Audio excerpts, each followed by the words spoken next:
इस क्वेश्चन में पूछा गया है द वैल्यू, और यहां पर देखो ब्रैकेट में एस लगा हुआ है, इसका मतलब समझिएगा, ये लिखा हुआ है कि वैल्यू एक भी हो सकती है या फिर वैल्यू एक से ज़्यादा भी हो सकती है। एक से ज़्यादा वैसे दो ही होगी, क्योंकि क्वाड्रेटिक इक्वेशन का क्वेश्चन है, उसमें दो ही वैल्यूज होगी, यानी कि के की एक वैल्यू भी हो सकती है और के की एक से ज़्यादा यानी दो वैल्यू भी हो सकती है। तो इसे इसने इस तरीके से लिखा है वैल्यू ब्रैकेट ऑफ एस, यानी कि इसे पढ़ते कैसे हैं, द वैल्यू और वैल्यूज ऑफ के, यानी कि वैल्यू या वैल्यूज ऑफ के निकालनी है for which the quadratic equation is this. ये क्वाड्रेटिक इक्वेशन है, के की वैल्यू निकालनी है। ठीक है, क्वेश्चन समझ में आता है, लेकिन आगे इसने बोला है has equal roots. Equal roots क्या होते हैं, इसको आपने जरूर समझा होगा। देखिए स्टूडेंट, मैं बता देता हूं, अगर कोई भी क्वाड्रेटिक इक्वेशन दे रखी हो like a x square plus का बी एक्स प्लस का सी इक्वल टू 0,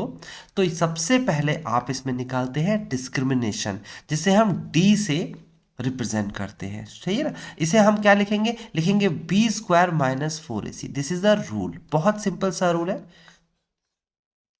श्रीधराचार्य रूल कहते हैं इसे, और इसे डिस्क्रिमिनेशन से भी पहचान सकते हो। सिंपल सा रूल है। अब यहां पर d जो है अगर बड़ा है 0 से, यानी कि पॉजिटिव वैल्यू है, तो उसे हम कहेंगे real root, real roots. Okay, real, real मतलब कि वास्तविक संख्या है ना। ऐसे ही d अगर इक्वल टू 0 है तो इसे कहेंगे इक्वल रूट, इक्वल रूट्स, यानी कि बराबर आंसर आएंगे। और अगर d छोटा है 0 से तो कहेंगे इमेजनरी रूट, और इमेजनरी रूट्स को नॉट रियल करके भी दिखा सकते हैं, नॉट रियल रूट्स। ओके, तो हमें इक्वल रूट्स के बारे में बताया है इसने, तो यानी कि d इक्वल टू 0 होगा और d की वैल्यू आपके सामने है। बस आपको करना क्या है, आपको पहले तो क्वेश्चन लिखना है 2x स्क्वायर प्लस का kx और प्लस का 2 इक्वल टू 0। अब कंपेयर करना है स्टूडेंट, देखो कंपेयर कैसे करते हैं, ये बहुत इंपॉर्टेंट है ना, बाय कंपेयरिंग। अब कंपेयरिंग कैसे करेंगे वो देख लीजिए, और हमें कैसे मिलेगी संख्या।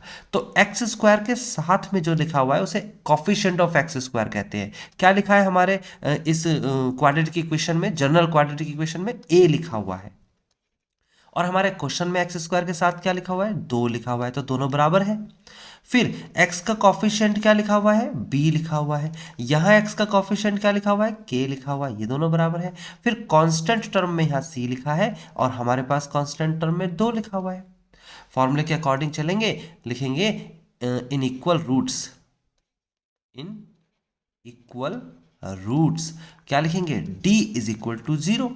तो d का मतलब क्या होता है, यहां लिख देता हूं मैं, b square minus 4ac equal to 0। देखो ना, ये रहा फॉर्मूला आपके सामने। तो b की वैल्यू क्या दे रखी है आपको, b की वैल्यू दे रखी है यहाँ पर क्या है, k, तो k का स्क्वायर माइनस 4, a की वैल्यू क्या दे रखी है आपको 2, यहाँ पर 2 लिख देंगे। c की वैल्यू क्या दे रखी है 2, यहाँ पर भी 2 लिख देंगे, इक्वल टू 0। यहाँ हो जाएगा k स्क्वायर, माइनस का है तो उधर राइट में जाके प्लस हो जाएगा, तो कितना हो जाएगा 4 टू ज़ा 8, 8 टू ज़ा 16 इक्वल टू 16। अब स्क्वायर को राइट साइड में लेके जाएंगे तो रूट बन जाएगा, रूट और प्लस माइनस जरूर लिख लीजिएगा, प्लस माइनस रूट 16, और 16 का स्क्वायर रूट कितना होता है स्टूडेंट 4। तो कौन सा ऑप्शन सही है, b is the correct option. Student I think आपको समझ में आ गया होगा, क्वेश्चन बहुत आसान था, सीबीएसई 2020 में आया हुआ है, बोर्ड के एग्जाम में आया हुआ क्वेश्चन है। अगर आप इसे करेंगे तो डेफिनेटली आप इसके सारे क्वेश्चंस कर सकते हैं। प्रॉपर करने के लिए आप डिस्क्रिप्शन पे जाइए, वहाँ पर कंप्लीट प्लेलिस्ट अवेलेबल है, आप वहाँ जाके देख लीजिए। एक एक क्वेश्चन आपने नहीं किया है तो उसे ज़रूर करिएगा।